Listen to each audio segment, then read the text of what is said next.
Sud Radio, la culture dans tous ses états. André Berkoff, Céline Alonso.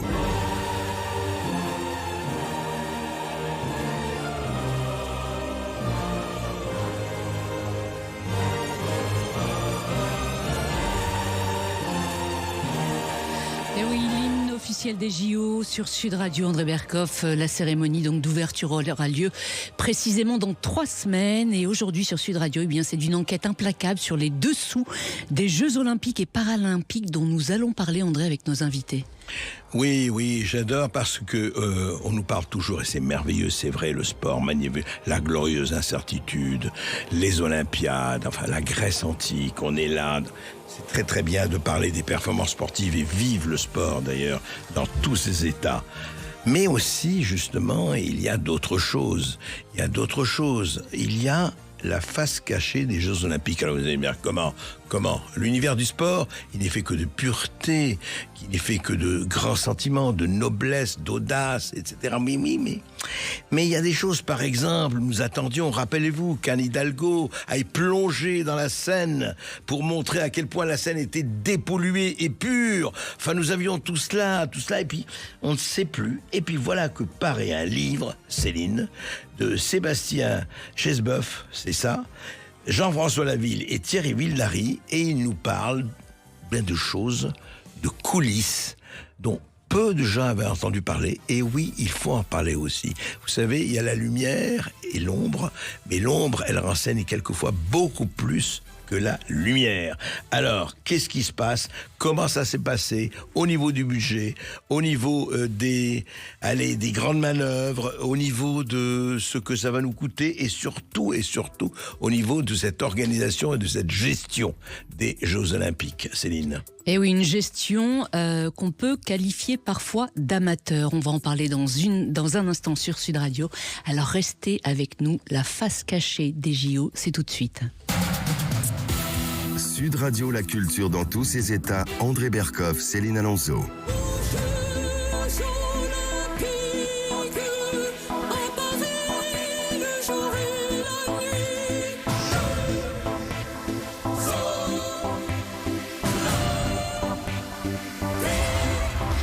Ariel Dombal qui chantera cet hymne lors de l'arrivée de la flamme olympique à Paris le 14 juillet, André Berkoff, soit 12 jours avant la cérémonie d'ouverture des JO qui ne cesse de faire polémique. Nous allons en parler avec Sébastien Chesboeuf et Thierry Vildary qui publient La face cachée des JO chez Lattès. André, alors bonjour à vous. Bonjour. Thierry Vildary, vous êtes Bonjour. journaliste d'investigation au service des sports de France Télévisions. Sébastien Chesboeuf, donc après 4 ans au sein des équipes du comité d'organisation de Paris 2024, vous avez été licencié assez brutalement, on peut le dire, en février 2020, pour avoir dénoncé des abus. Racontez-nous lesquels. Écoutez, d'abord merci de nous recevoir. J'ai effectivement été responsable des relations institutionnelles de Paris 2024, donc du comité d'organisation jusqu'en 2020, où j'ai été licencié pour les raisons invoquées par Paris 2024 pour mon licenciement étaient perte de confiance et de loyauté. J'ai saisi le tribunal des prud'hommes. Le tribunal des prud'hommes a condamné Paris 2024 pour licenciement abusif sans cause réelle et sérieuse. Et j'ai donc interjeté appel auprès de la Cour d'appel de Paris pour faire reconnaître en fait mon statut de lanceur d'alerte, parce que les véritables raisons de mon licenciement ont été les alertes formulées tout au long de mon expérience au sein de Paris 2024. Alors quelles alertes justement vous avez signifiées? De 3 ordres, essentiellement des dysfonctionnements au niveau de la gouvernance du comité d'organisation, des risques de dépassement budgétaire et un manque de transparence avec les pouvoirs publics. C'est-à-dire que des décisions étaient prises par le comité d'organisation sans forcément les partager avec les pouvoirs publics. Eh oui. Et vous avez informé donc la direction du comité, l'État a été informé de toutes vos alertes? Oui, tout à fait. Alors j'ai eu au cours de ces 4 années 2 directrices successives qui ne sont restées en poste que 6 mois chacune, dont une est aujourd'hui secrétaire générale de la Cour des comptes. Elles ne sont restées que 6 mois parce qu'elles se sont rendues compte évidemment des dysfonctionnements en interne et que précisément elles ne validaient pas ces dysfonctionnements, donc elles sont parties. Et moi, j'ai effectivement formulé des alertes auprès d'abord de mes directrices, donc de ces 2 personnes, auprès du directeur général et du président, donc d'Étienne Taubois, directeur général du comité d'organisation, et Tony Estanguet, président du comité d'organisation. Et voyant que ces alertes n'étaient pas suivies d'effet, j'ai ce qui était dans mon rôle, échanger avec les contrôleurs généraux économiques et financiers de Bercy, qui eux-mêmes faisaient remonter ces alertes auprès de la délégation interministérielle aux Jeux, qui était à l'époque pilotée par Jean Castex. Et oui, Donc, effectivement, et vous le racontez, effectivement, que Jean Castex avait conscience, a partagé toutes vos inquiétudes. Qu'est-ce qui fait qu'il ne vous a pas entendu? Personne ne vous a entendu, en quelque sorte. C'est encore une question que je me pose aujourd'hui, et c'est un peu aussi l'objet de ce livre coécrit encore une fois avec Thierry et avec Jean-François, parce que si effectivement il y a une responsabilité qui incombe au comité d'organisation, il y a une responsabilité aussi importante qui incombe au pouvoir public. Parce que, à notre sens, et au regard des alertes qui ont été formulées et répercutées par la Cour des comptes, je pense que les pouvoirs publics auraient dû se saisir plus tôt du dossier de l'organisation et en tout cas davantage contrôler ce qui était fait. Et oui, effectivement, vous le dites précisément dans votre livre, le comité d'organisation effectivement des Jeux n'est pas le seul responsable de tous les maux que vous avez dénoncés. La part de responsabilité des pouvoirs publics est bien trop lourde de conséquences pour être passée sous silence. Racontez-nous précisément ce qui s'est passé. Oui, de quoi s'agit-il? Quels sont ces dysfonctionnements dans le concret? Parce que vous avez parlé de... Alors justement, avec Céline, quand Céline préparait cette émission avec moi, parce qu'il m'a frappé, c'est cette association loi 1901 et la Cour des comptes. Alors j'ai entendu quelque chose qui m'a quand même assez halluciné, c'est que si vous êtes association 1901, vous ne pouvez pas être contrôlé par la Cour des comptes. Alors, c'est pas exactement ça. C'est pas exactement ça. En fait, à notre sens, le péché originel, ce qu'on appelle le péché originel, c'est effectivement le choix du statut du comité d'organisation. Lorsqu'on était en phase de campagne pour avoir l'organisation des Jeux, le comité de candidature était sous le format de GIP, groupement d'intérêt public. D'accord. Et lorsque on passe, une fois qu'on a gagné les Jeux et qu'on passe en phase d'organisation, à ce moment-là, le choix du statut se pose et le comité d'organisation, donc l'exécutif du comité d'organisation, donc Tony Estanguet, Étienne Taubois et d'autres, milite pour que le choix associatif soit retenu. C'est-à-dire qu'il voulait que le comité d'organisation soit régi par le statut loi 1901 d'association de droit privé. Pour quelle raison? Alors, attendez, sans profit. C'est une association non-profit, comme on dit les Américains. Exactement. Mais le vrai souci, c'est que les contrôles effectués par la Cour des comptes et le contrôle général économique et financier de Bercy n'est pas du tout le même sur un groupement d'intérêt public que sur une association, loi 1901, une association de droit privé. Et en réalité, la marge de manœuvre laissée à l'exécutif du comité d'organisation sous statut association de droit privé est beaucoup plus importante. La marge de manœuvre est beaucoup plus importante que si on avait été sous statut juridique de groupement d'intérêt public. Je vous donne un exemple très concret. Le règlement intérieur et financier qui a été mis en place par le comité d'organisation, encore une fois sous statut association loi 1901, permet, et encore c'est le cas encore aujourd'hui, de passer des marchés pour des prestataires, par exemple en communication, de tout ce qui est inférieur à 1 million d'euros peut être passé sans aucun contrôle. Ah d'accord, aucun contrôle. Aucun contrôle. C'est-à-dire que les contrôleurs généraux économiques et financiers ne sont pas du tout saisis et on ne soumet pas les marchés aux contrôleurs généraux économiques et financiers sous la barre des 1 million d'euros. Et quoi d'autre? C'est-à-dire qu'il y a une marge de manœuvre. Enfin, on peut faire un peu ce qu'on veut au-dessous d'une certaine somme. Un autre exemple, il est arrivé fréquemment que ces mêmes contrôleurs généraux économiques et financiers demandent des pièces sur certains marchés qui étaient attribués et que précisément l'exécutif du comité d'organisation se réfugie derrière ce statut d'association de droit privé pour dire mais nous n'avons pas légalement, juridiquement, à vous transmettre ces pièces. Alors que si on avait été sous statut de groupement d'intérêt public, la question ne se posait même pas. Bien sûr. Et la réalité, c'est que c'est ce qui a posé problème au départ, parce que les contrôleurs généraux économiques et financiers, la Cour des comptes était habituée à suivre tout ce qui se faisait en phase candidature, puisque nous étions sous statut juridique du groupement d'intérêt public. Et lorsqu'on est passé en comité d'organisation, statut loi 1901, association de droit privé, ils n'avaient plus accès aux mêmes pièces. Oui, mais là, cette association, donc, elle brasse plus de 8 milliards d'euros. C'est ça, et des milliards d'argent public. Alors, le budget auquel vous faites référence, qui est de 8,8 milliards d'euros... C'est un budget provisoire. Ah non, c'est le budget qui regroupe les deux établissements en charge des Jeux. Il y a un établissement public qui est la Solideo, qui est la Société de livraison des ouvrages olympiques, et qui, elle, est en charge des infrastructures, du PRN. Les équipements, les exactement, terrains, etc. Exactement. Oui. Et vous avez le comité d'organisation qui, lui, est en charge de l'organisation des épreuves. Ça veut dire quoi? Ça veut dire que, grosso modo, on a un budget de 8,8 qui est scindé en deux. Voilà. C'est ça. Et alors qu'au départ, on partait sur un budget initial de 6,6 milliards d'euros. On est donc aujourd'hui à un budget officiel de 8,8 2 milliards d'euros en plus. 2 milliards d'euros en plus. Précision importante, hors budget sécurité et hors budget transport. D'accord. Et avec une précision qui est importante aussi, la part d'argent public dans cette histoire, parce que le président de la Cour des comptes, Pierre Moscovici, qui encore une fois a fait un travail, enfin la Cour des comptes a fait un travail remarquable sur le suivi du comité d'organisation, avec ses moyens, hein, qui étaient limités, puisque je viens de vous l'expliquer. Ouais. Pierre Moscovici, le 26 mars dernier, a dit que la contribution d'argent public au dossier des JO, allait être comprise entre 3 et 5 milliards d'euros. Eh oui, c'est celle du contribuable, quoi. Exactement. C'est ça. Eh oui, c'est exactement. Ça. Ouais. Moi, j'aimerais qu'on revienne surtout sur la facture. Tony Estanguet, il est payé 300 000 euros par an. En France, comment fait-on pour payer un président d'association à ce tarif-là? Ça paraît indécent. Thierry Vildary, si vous pouvez nous expliquer cela, s'il vous plaît. Alors, comment on fait? On engage un cabinet spécialisé en droit associatif pour voir de quelle manière on peut aller à la lisière de ce qui est permis par le droit en France pour arriver à ça.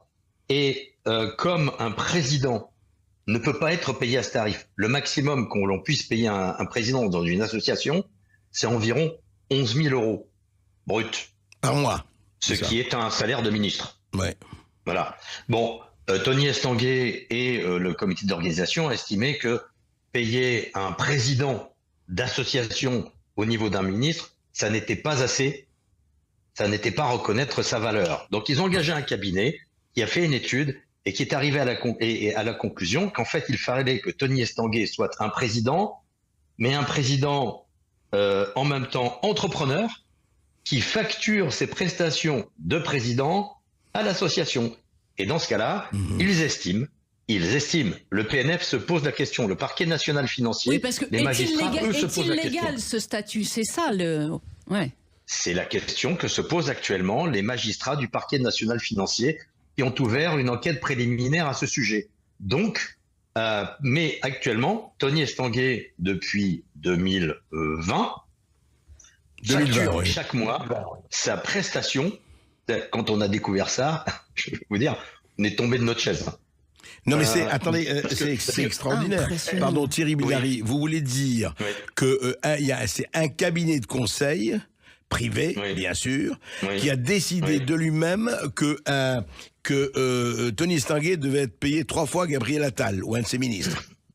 Voilà, non, il y a un cabinet d'avocats qui a fait une étude qui a été fournie au comité des salaires de Paris 2024. D'accord. Qui a décidé qu'effectivement, il leur a dit c'est légal, ça peut être légal, ça serait éventuellement légal, ou on est sûr que c'est légal, et qui ont donc décidé de valider ce montage financier qui est unique, qui est que c'est un président en quelque sorte intermittent du spectacle, qui facture pour être président et pour représenter Paris 2024. Voilà. À mon sens, c'est un cas unique en France. Et un peu unique, non? Et un peu dans le monde associatif. Alors justement, est-ce qu'on peut dire que tout cela explique en quelque sorte les perquisitions qui ont eu lieu en septembre 2023 au siège du comité olympique et chez le directeur général et le directeur des opérations de Paris 2024? Alors, ce dossier-là est à part. Ouais. Ce dossier-là est à part. Il y a 4 enquêtes en tout, actuellement.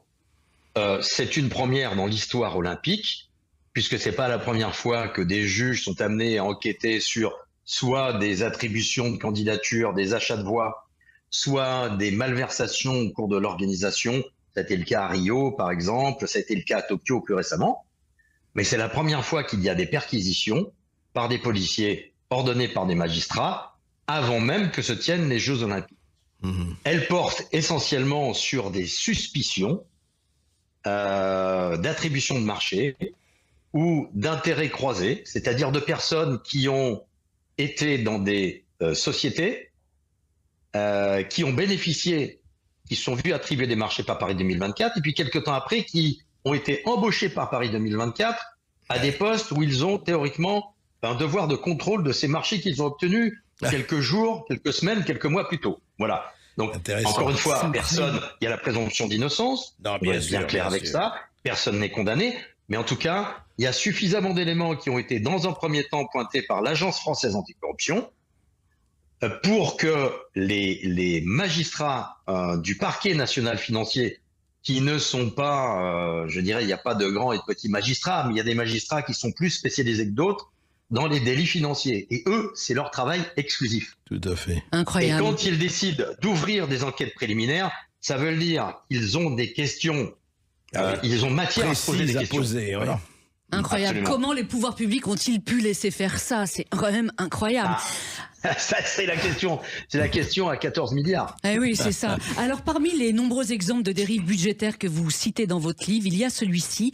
12 millions d'euros investis dans la dépollution d'un terrain à La Courneuve où devaient avoir lieu donc les épreuves de tir.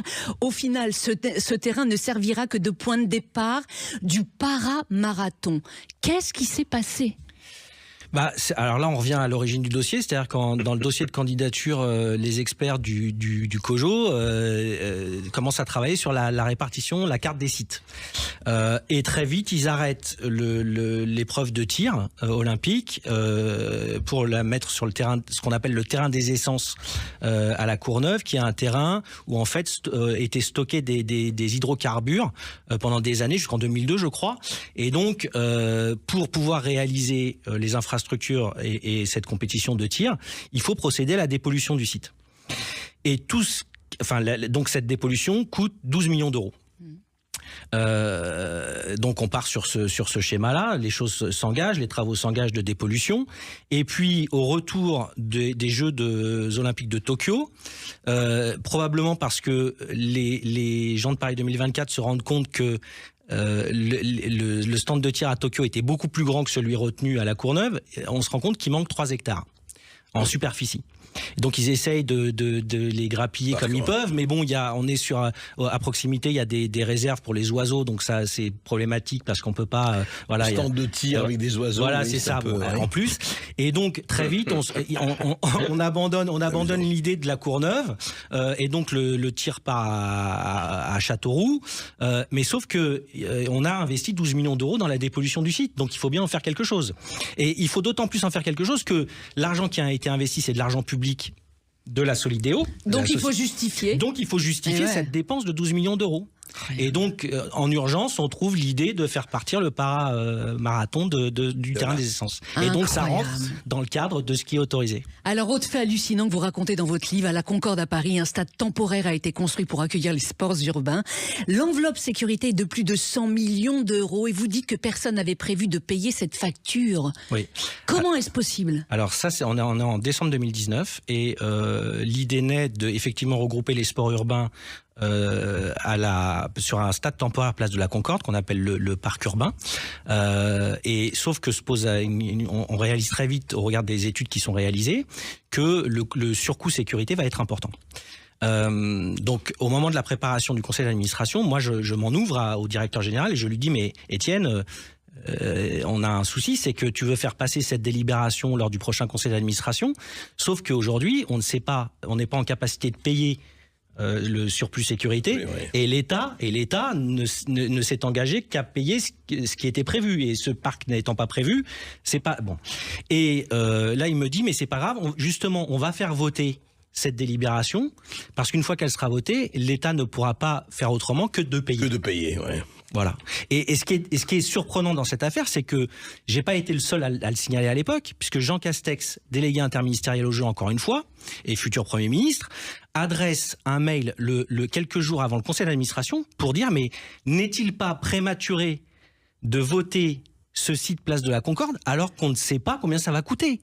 Incroyable. Et alors même qu'il n'a pas de réponse à cette question, 10 jours plus tard, au moment du vote, il vote en faveur de la place de la Concorde. Incroyable. On peut dire que l'amateurisme... La charrue avant les bœufs. Hein. C'est exactement ce qu'on écrit ça. dans le livre. Ouais, C'est le mode de fonctionnement, en fait, n'a été que celui-là dans les nombreux exemples qu'on a et qu'on donne dans le livre sur le choix des sites. La place de la Concorde, la cérémonie d'ouverture, c'est exactement la même.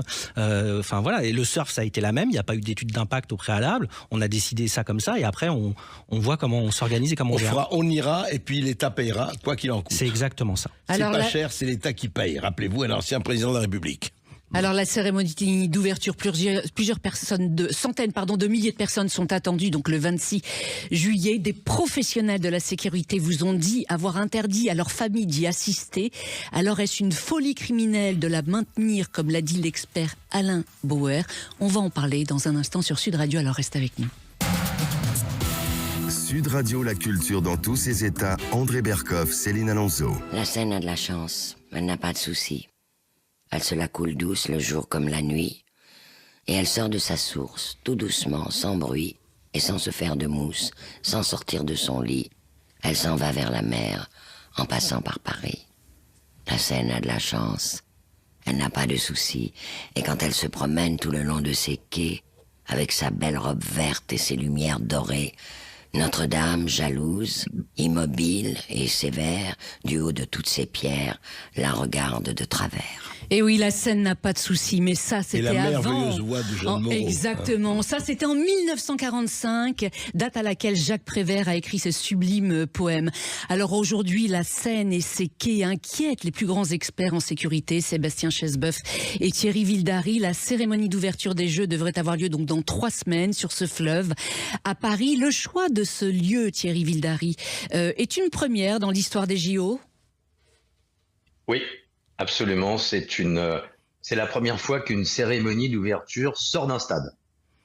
L'idée est certainement apparue lors des Jeux Olympiques de la jeunesse à Buenos Aires, avec une parade qui avait lieu dans l'artère principale de Buenos Aires, avec la place de Mai, du 5 mai à Buenos Aires. Et là, le président du CIO, Thomas Barr, a été séduit par cette affaire. Et là, l'idée a fait son chemin et elle a été vendue ensuite par les organisateurs de Paris 2024 au président Macron, qui a dit publiquement, j'ai trouvé l'idée folle, donc j'ai dit banco. Voilà. Il aime ça. On n'imaginait pas à l'époque que c'était la première d'une série d'idées folles qui lui venaient à l'esprit et à laquelle il disait banco illico. Hein, voilà. La dernière est assez récente, elle fait encore beaucoup plus de bruit que ça. Voilà. Alors ce lieu a été... Pardon, excusez-moi. Allez-y. Et donc, quand la première chose, alors Sébastien parlait tout à l'heure effectivement d'idées qui sont lancées comme ça, et qui retombent, un peu comme des pièces, un peu comme des pièces en l'air, voilà, sans aucune espèce. Il faut quand même bien l'entendre, sans aucune espèce d'étude préalable. Eh oui, en tout cas, on annonce la tenue de cette cérémonie sur la Seine, sans aucune étude. Les yeux bandés. Eh oui, mais le problème aujourd'hui, est-on en capacité d'assurer la sûreté d'un tel événement le 4 janvier? Le journal L'Express a révélé que Didier Lallemand, ancien préfet de police, aurait dit devant Anne Hidalgo et le comité olympique, vous êtes tous fous. Depuis, personne ne l'a contredit. Personne. Non, mais en off, tous les gens de la sécurité, dont c'est le métier, du bas de l'échelle jusqu'au sommet, sont tous opposés à ça encore aujourd'hui. Ah oui. Encore aujourd'hui, même si personne n'ose le dire officiellement. Voilà. On est à 3 semaines, personne ne peut vous assurer que ça va se tenir. Hein. Ouais, c'est clair. Ah bon, vous voulez dire aujourd'hui, à l'heure où l'on parle, personne ne vous assurait que ça peut se passer de façon très concrète, si la cérémonie avait lieu aujourd'hui, elle ne pourrait pas avoir lieu sur la Seine. Ah bon? Ne serait-ce que par rapport à la navigabilité. Aujourd'hui, c'est impossible. D'accord. Et c'est pour ça que les répétitions les répétitions ont été remises à plus tard, puisqu'il devait y avoir une répétition encore la semaine dernière et elle n'a pas eu lieu. Donc effectivement, et le président de la République lui-même l'a précisé en décembre à la télé, l'a rappelé au printemps lors d'une matinale. Il a dit qu'effectivement, on travaillait sur des plans B, sur des plans C, sur des plans D, il a en quelque sorte aussi un peu contredit Tony Estanguet qui depuis le départ laissait entendre qu'il n'y avait qu'un plan A et que tout le monde travaillait sur ce plan A. Le président de la République dément. Oui, il a même dit que ce serait au Trocadéro. Alors il y a plusieurs options. Si effectivement la scène n'est pas praticable à ce moment-là ou pour des raisons de sécurité, il y aurait un plan B qui consisterait effectivement à rapatrier la cérémonie sur la place du Trocadéro et la pire des hypothèses, ce serait de rapatrier ça au Stade de France pour une cérémonie purement protocolaire où le président de la République se contenterait de décréter les jeux ouverts. Oui, ou alors à l'Élysée en musique, on pourrait faire ça aussi en musique à l'Élysée, ce serait pas mal. Oui, Sébastien. Moi, j'ai envie de vous poser une question, parce que je crois qu'en fait, personne ne mesure vraiment la responsabilité ou l'irresponsabilité, il faut quand même le dire à un moment, des gens qui organisent cette manifestation. Quand vous engagez des centaines de millions d'euros, des millions d'heures de fonctionnaires qui travaillent uniquement là-dessus depuis maintenant des mois et plus d'une année. Ce sont des gens qui sont consacrés à ça sur une folie, sur 13 km de berge si on compte les îles en même temps. Que vous n'êtes pas capable de produire les chiffres cohérents de jauge. C'est-à-dire vous passez d'1 million à 600 000 pour finir à 300 000. Que vous n'êtes pas capable de dire on organise ça, on réduit un peu l'ampleur et puis on a des plans B. Que vous n'êtes pas capable de dire que sur le triathlon, si la Seine n'est pas baignable, ça se transformera en duathlon, etc. Est-ce que vous êtes un organisateur responsable? Oui, mais je vais vous dire, Thierry Billary et moi, je vais vous dire, vous savez que nous sommes des millions à être extrêmement frustrés. Nous attendions le 23 juin que Anne Hidalgo, la mère que le monde entier nous envie, fasse sa baignoire, se baigne, se baptise même comme au Jourdain, qu'elle soit là avec tout le monde. Rien. Alors, dites-moi, juste un mot, pardon. Est-ce que la Seine, aujourd'hui, elle est baignable ou pas? À l'heure où on parle, aujourd'hui, absolument pas. Elle ne l'est pas. Elle ne l'est pas. Elle ne l'est pas. C'est-à-dire que la Seine, aujourd'hui, on ne peut pas y plonger sans risque. Non. Les dernières études, et notamment les dernières dates de la semaine dernière, je crois que c'est Surfrider qui a dû faire des prélèvements. Ils ont confirmé que c'était 5 fois supérieur au taux acceptable pour la baignade. Oui, d'accord. Alors, imaginons donc la jauge. Pour la tenue de compétition en combinaison. Oui, c'est ça, oui. Faut le préciser, oui, absolument. Alors la jauge, effectivement, évaluée à 320 000 personnes sur les bords de Seine. Vous le dites, c'est 4 stades de France. Comment vont-ils réussir à gérer les flux d'entrée, les flux de sortie et à réduire les temps d'attente? Ça paraît une folie. Est-ce que c'est réalisable ou pas? Écoutez, finalement, nous, on a fait un peu un travail, je dirais, en amont, sans savoir ce qui allait sortir après, puisqu'on a bouclé le livre.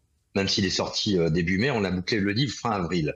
Donc on a fait des calculs, on a demandé à des spécialistes comment on contrôle 300 000 personnes qui doivent rentrer dans cette enceinte, quel périmètre de sécurité autour on prend. C'est 500 mètres minimum à partir des berges de périmètre de sécurité qu'on neutralise. Comment on fait rentrer tous ces gens? Combien de temps ça prend? Combien de temps ça prend pour contrôler une personne, etc.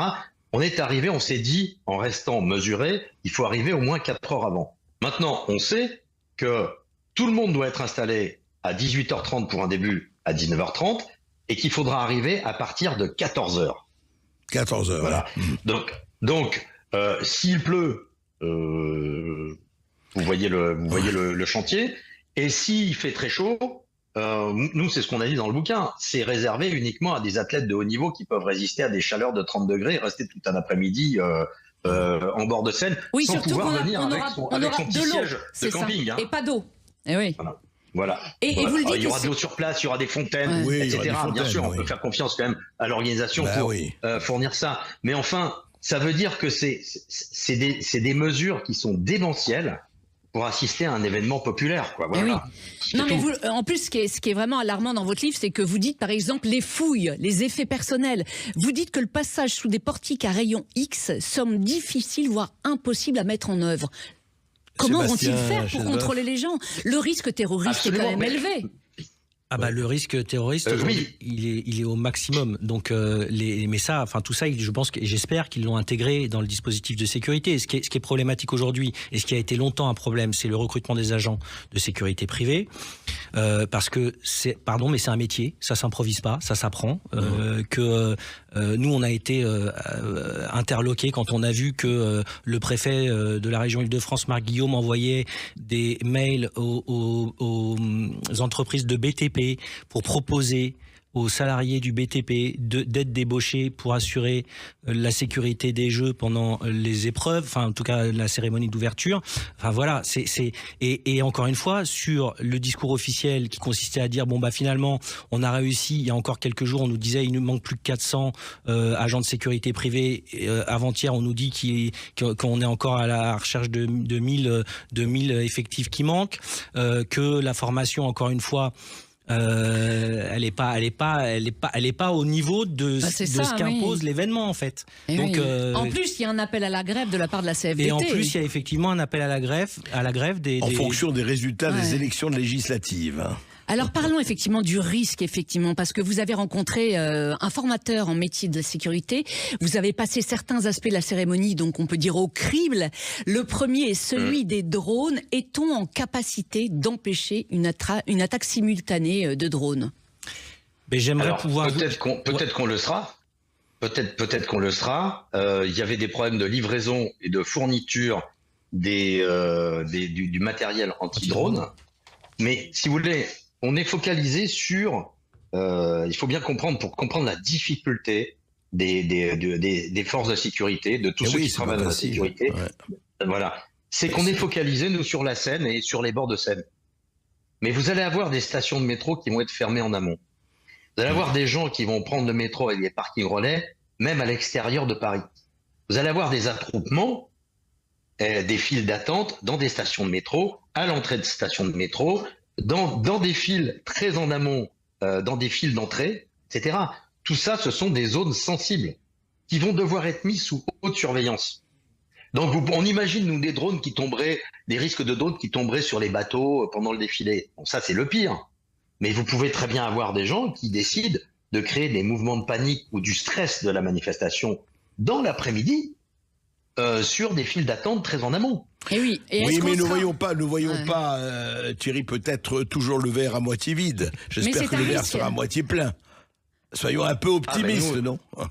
Nous aussi, on l'espère. Sauf que quand vous travaillez dans la sécurité, vous faut prévoir le pire. Vous n'êtes pas dans un métier où vous pouvez vous dire si ça se trouve, ça se passera bien. Oui, et vous le précisez effectivement dans votre livre, le mouvement de panique est la première angoisse des grands spécialistes de la sécurité pour cet événement. Bien sûr. Ouais, parce qu'on ne pourra pas assurer les secours. Il n'y aura pas d'accès. Les pompiers, tout ça, comment ils vont... Le problème, et c'est ce que soulignait déjà Alain Bauer dans sa prise de parole, c'est que vous avez d'un côté la Seine et de l'autre côté des sas d'évacuation. Or, si vous avez un mouvement de foule, là, pour le coup, sur site, au moment de la cérémonie, j'imagine les dégâts si on a des spectateurs qui tombent dans la Seine, quoi. Eh oui. Alors, autre problème inquiétant que vous soulevez dans votre livre, c'est la résistance des quais de Seine au poids de 320 000 spectateurs. Aucune étude préalable sur la solidité des quais n'a été faite, ni sur ce qu'il faudrait mettre en œuvre pour les renforcer. Comment le savez-vous? Qui vous a informé de cela? Alors cette partie-là, on a demandé. Thierry Vildary. Oui, on a demandé à un spécialiste qui lui-même a été contacté en amont, c'est-à-dire après l'annonce de la cérémonie. On lui a demandé s'il était OK pour faire une étude, lui il a refusé, pour faire une étude sur la résistance des quais de Seine. C'est bien la preuve qu'il n'y a eu aucune espèce d'étude préalable d'annoncer, préalable. Bon, depuis, il y a des études qui ont été faites depuis cette annonce, mais c'est toujours après. C'est pour ça qu'il y a des quais qui seront neutralisés, sur lesquels il n'y aura ni structure, ni public, et même d'ailleurs le chorégraphe, le metteur en scène de la cérémonie, comptait sur un des quais de Saint-Louis, amarrer une partie de son matériel. On lui a déconseillé parce que ça risquait d'arracher un quai. Voilà. Donc ça, c'est juste une illustration des risques qu'il y a. Mais vous savez, il y en a aussi en aérien, par exemple au Trocadéro, où actuellement il y a des structures qui sont montées. Ouais. Paris, c'est un gruyère, avec parfois des lignes de métro qui sont très profondes ou d'autres fois qui affleurent. Ouais. Ils sont à simplement 2-3 mètres. Et sous le Trocadéro, il y a une ligne qui passe pas loin du Trocadéro, et qui est pas très profonde, et qui pourrait, par exemple, on sait qu'il y a des questions qui se posent actuellement sur des problèmes de poids d'infrastructure, notamment de la tour Média, par exemple. Vous voyez ? Donc tout ça, ce sont des questions. Enfin, je veux dire, prendre un an pour faire une étude sur tous les risques, où est-ce qu'on peut implanter des choses, où sont les problèmes de résistance, qu'est-ce qui sera neutralisé, qu'est-ce qu'on peut utiliser, qu'est-ce qu'on ne peut pas utiliser. Prendre un an pour faire tout ça avant d'annoncer les choses ou de modifier un plan, c'est pour ça que vous avez 7 ans pour organiser entre l'annonce de la candidature et les jeux. C'est pour ça que vous avez 7 ans pour organiser des jeux. Mais attendez, si je vous écoute... Vous avez toujours une partie de 1 an, 2 ans, oui, dans lequel le projet que vous avez vendu se modifie énormément. Mais si je vous écoute, ça fait 10 ans qu'a eu la décision de 7 faire... ans. 7 ans, très bien. 7 ans. Alors, ce que vous êtes en train de nous dire, si je vous écoute, parce que là, il y a de quoi se dire, c'est les fous qui ont pris la position de l'asile, c'est-à-dire qu'on a commencé à travailler depuis 1 an, et on n'a pas pris les précautions, les études préalables dans tous les domaines pour essayer de se dire, attendez, on a 7 ans, on va commencer tout de suite pour se dire qu'est-ce qu'on peut faire, qu'est-ce qu'on peut ne pas faire, etc. Mais c'est hallucinant. Mais pour preuve, simplement, si on reste sur la cérémonie d'ouverture, la délibération est mise au vote en décembre 2021. Ouais. Dans la note qui accompagne la délibération, dans la note qui est dans le dossier pour les administrateurs, il est écrit noir sur blanc qu'à date et à ce stade de l'instruction, le comité d'organisation n'est pas en mesure de savoir combien ça coûte et si on est capable ou non de sécuriser. En 2021. Au moment du vote. Et vous avez autour de la table 48 membres du conseil d'administration, et il y a un seul membre qui ne prend pas part au vote, c'est Guy Drut, et qui dit je ne prends pas part au vote parce que je n'ai pas les études d'impact et tous les éclairages nécessaires qui me permettent de prendre part au vote de façon responsable. Eh oui. Alors justement, on a entendu cette rengaine pendant des années, les jeux financent les jeux. Il y aura pas d'impôt géo. Selon vous, est-ce qu'il y aura un impôt déguisé dans quelques années pardon, mais il existe déjà. C'est-à-dire quand vous avez d'abord le président de la Cour des comptes qui dit que ça va coûter aux contribuables 5 milliards d'euros d'argent public, c'est déjà de la contribution et donc de l'impôt. Quand vous avez... oui, mais les entrées payantes, ça va compenser. Oui, enfin, sauf que là, ils viennent de demander une rallonge à l'État de 33 millions d'euros pour compenser le déficit sur l'achat des tickets pour les Paralympiques. Donc, voilà. Après, quand vous additionnez à ça les primes qui seront versées aux fonctionnaires de police, qui sont entre nous légitimes, parce que encore une fois, les pauvres fonctionnaires de police, ça fait 3 ans qu'ils sont en flux tendu, et donc c'est pas normal non plus qu'on les indemnise pour ça. Mais vous avez 1 900 euros de primes par fonctionnaire, vous avez besoin de 45 000 fonctionnaires sur la cérémonie d'ouverture, on arrive tout de suite à des millions d'euros. Bon, ça s'appelle... Alors, probablement que ça ne s'appellera pas impôt JO, parce que ce serait malheureux qu'il l'appelle impôt JO. Mais ce qui est certain, c'est que oui, aujourd'hui, de dire les jeux financent les jeux et il n'y aura pas d'impôt JO, c'est inexact et c'est mensonger. Oui, c'est ça, ouais. Une dernière question rapide. C'est une fumisterie. Une question rapide avant de faire une petite pause pub. Au Trocadéro, effectivement, si la cérémonie est transférée sur ce lieu, qu'en sera-t-il des sponsors? Parce qu'il y a des millions qui ont été investis, notamment LVMH. Il risque d'y avoir quand même des conséquences financières pour les sponsors. Comment ça, pour l'organisation, du moins. Alors c'est une vraie question. Moi, j'ai pas eu connaissance du contrat, évidemment, puisque c'est quelque chose de confidentiel entre le COJO et les partenaires. Mais ce qui est sûr, c'est que au regard de l'engagement de LVMH, notamment tardif sur le dossier des jeux, et en ayant obtenu des droits spécifiques en termes d'affichage et autres, je pense qu'il ne serait pas incohérent qu'il y ait effectivement des clauses de dédit, c'est-à-dire que si la cérémonie ne devait pas se passer sur la scène, il y aurait probablement des compensations financières du côté COJO, comité d'organisation, vis-à-vis de LVMH et d'autres sponsors. Et oui, en tout cas, cette cérémonie d'ouverture est une véritable affaire d'État, on peut le dire. La face cachée des JO, on continue d'en parler dans un instant sur Sud Radio. Sud Radio, la culture dans tous ses états. André Berkoff, Céline Alonso. Sous le ciel de Paris s'envole une chanson. Elle est née d'aujourd'hui dans le cœur d'un garçon. Et oui, Paris qui accueillera les Jeux Olympiques du 26 juillet au 11 août et les Jeux Paralympiques du 28 août au 8 septembre. André Berkoff, Sébastien Chesboeuf et Thierry Vildary, en mars dernier, vous avez contacté le comité d'organisation de Paris 2024 pour obtenir un point de vue sur les problèmes soulevés dans votre livre. Avez-vous eu un retour ? Aucun. Et non. Aucun. Dans le cadre d'une enquête comme celle qu'on a conduite, il était normal qu'on sollicite Paris 2024 pour avoir des réponses à nos questions. Et on a Vous avez envoyé votre manuscrit, c'est ça ? Alors, on a envoyé un certain nombre de questions, c'est-à-dire que par thème, qu'on publie à la fin du livre, qui sont totalement officielles, voilà, et on a eu 0 réponse. Rien. Rien du tout. Et la ministre des Sports dans tout ça, est-ce qu'elle s'est un jour manifestée ou pas du tout ?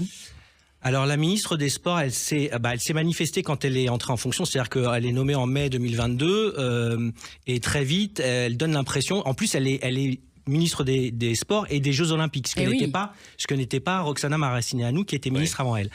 Donc elle avait une marge de manœuvre qui était plus importante. Et ça, pour nous, c'était gage de sérieux puisque les pouvoirs publics s'intéressaient à nouveau au dossier. Il s'avère que moi, j'ai eu l'occasion de déjeuner avec la ministre des Sports le 1er août 2022 et on a partagé un certain nombre d'inquiétudes. Je lui ai livré une partie de ce qu'on soulève d'ailleurs dans le livre. J'ai eu l'impression qu'elle était très à l'écoute, mais il s'avère que ça s'est pas traduit dans les faits par la suite. Oui, elle était très inquiète en tout cas quand elle a eu connaissance de vos alertes, c'est ce que vous racontez dans votre livre. En tout cas, Sébastien Chesboeuf, au regard de tout ce que vous nous avez raconté depuis le début de cette émission, pensez-vous qu'une commission alimentaire devrait être mise en place ? Je pense que ce serait effectivement ce serait légitime. Pour vous dire les choses clairement. C'est-à-dire que je pense que ce serait une façon pour les pouvoirs publics de montrer que il faut de temps en temps être un petit peu sérieux et qu'on puisse, au travers de cette commission d'enquête parlementaire, si elle devait avoir lieu, relever un certain nombre d'écueils et faire en sorte que ces écueils ne se reproduisent plus à l'avenir. C'est-à-dire que peut-être que si d'aventure on doit être organisateur des Jeux d'hiver 2030, peut-être que ça serait bien que l'État qu'on sache et que l'État soit plus impliqué dès le départ et plus en contrôle. Oui, Thierry Vildary, une commission d'enquête parlementaire, mais ça ne pourrait se passer qu'après les Jeux Olympiques. Est-ce que ça y aurait vraiment une certaine importance ou ce serait, comme d'habitude, circuler, il n'y a rien à voir ? Qu'est-ce que vous en pensez ? Non, je pense qu'on n'y coupera pas, premièrement. Deuxièmement, il faut rappeler que quand on est auditionné par une commission d'enquête parlementaire, c'est le seul cas dans le droit français, dans le droit pénal français où on est sous serment et où on peut être condamné en cas de mensonge. De parjure, effectivement. Voilà. Pour parjure. Donc ça, vous ne pouvez pas mentir à une commission d'enquête parlementaire parce que sinon vous risquez d'être poursuivi par la justice. Donc, je pense qu'il y en aura une, je pense que ce sera intéressant et je pense que ça pourrait être complémentaire des enquêtes qui sont menées par ailleurs par le parquet national financier, puisque ça va reprendre derrière. Et aussi, il faut rappeler que la Cour des comptes va repasser pour présenter l'addition à l'automne. Et c'est là où on aura, c'est à la fin du bal qu'on paiera les musiciens à cette occasion. Et c'est effectivement au pied du mur qu'on voit le bûcheron, donc on taillera. Merci messieurs. Et oui, Sébastien Chesboeuf et Thierry Vildary, merci d'être venus sur Sud Radio. Je rappelle que votre livre, La face cachée des JO, est paru chez Jean-Claude Lattès. Tout de suite, vous retrouvez Brigitte Lahaie sur Sud Radio.